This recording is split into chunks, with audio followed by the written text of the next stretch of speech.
Равняются и богатые, и бедные, и верующие, и неверующие. То есть все здесь заканчивается. Большинство из них, много из них хотели, может быть, думали, завтра я начну молиться, но так и он и не успел. Его привезли сюда. Кто-то говорил, что я завтра начну поститься. У него было такое намерение, но так он и не успел. Завтра я изменюсь, завтра я сделаю это благое дело, завтра я оставлю этот грех, но он не успел. И его положили сюда. Также придет время, и нас, наши братья, понесут на наших плечах. На нас только будет кафен, саван, больше ничего. Наши машины дорогие, все эти, и Мерседесы, Ламборджини, все здесь останется у всех. И самолеты, все здесь останется, с собой никто не заберет их в могилу. Семья тоже, дети, близкие останутся. Как сказал пророк Мухаммад, саллаллаху алейхи вассалям, «Ятба'у аль-майита салас, фаярджи'у иснаан, ва ябқа ма'аху вахид». Когда человек умирает, до могилы его 3 вещи провожают. 2 вещи обратно возвращаются, а 1 вещь только с ним вместе идет. «Ятба'у малюху ва ахлюху ва амалюху». Его провожает его богатство, его имущество, его семья и его дела. «Фаярджи'у малюху ва ахлюху». Семья и имущество возвращаются. То есть, как человека похоронили, они возвращаются. Пройдет время, уже так переживать не будут о нем, так скорбить не будут. Богатство его разделят, наследство его разделят, но однако с ним только останутся его деяния. Плохие и хорошие дела. Поэтому мы должны стараться, пока, альхамдулилля, мы еще не здесь, мы с вами, альхамдулилля, еще живем, мы должны стараться больше делать благих дел в этой жизни и отдаляться от того, что гневит Всевышнего Аллаха, субханаху ва та'аля.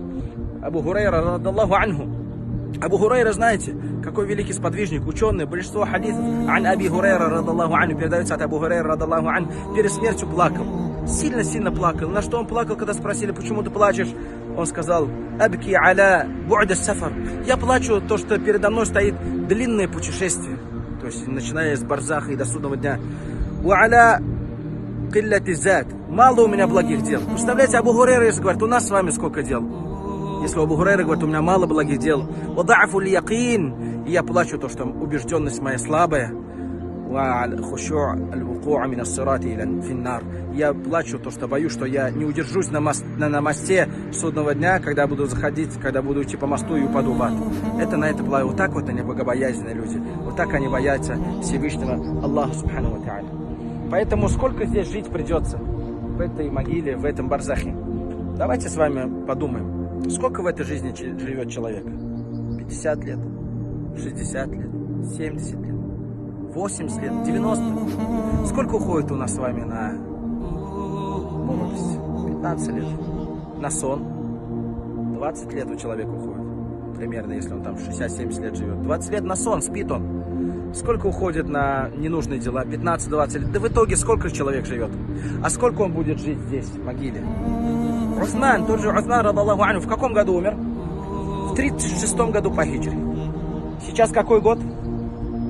Сейчас, в 36-37 году умер. Сейчас 1440 год. Сколько он в могиле? 1400 лет он в могиле. 1400 лет он в могиле. А сколько еще там пробудет? Аллаху а'лям. Аллах только знает, когда судный день будет. Может быть, еще 500 лет, может быть, еще 1000 лет, может, 2000 лет. Аллаху а'лям, сколько он будет в могиле. У кого есть разум, он правильно все выстраивает в жизни. Поэтому мы должны задуматься, уважаемые братья и сестры. Мы должны задуматься. Если мы хотим, чтобы здесь у нас была счастливая жизнь, вот эти тысячелетиями, а после барзаха вечность, ахира, неужели чуть-чуть не должны мы постараться? Неужели мы не должны оставить какие-то действия, которым недоволится Всевышний Аллах субхану ва та'аля? Сейчас закончится месяц Рамадан, мы с вами, альхамдулилля, была площадка такая для подготовки, мы должны это продолжать дальше нести. Не просто в Рамадане поклоняться Аллаху субхану ва та'аля, а потом все это оставить. Потому что нас всех ждет вечность. Нас всех ждет вечность. Здесь заканчиваются споры, здесь заканчивается грубость, здесь заканчивается недовольство, здесь заканчивается зависть, здесь заканчивается хитрость, подлость. Все здесь заканчивается. Поэтому пророк Мухаммад, саллаллаху алейхи ва саллям, сказал, «Узкуру хадим аль-лаззат». Побольше вспоминайте разрушительницу наслаждения. Это смерть.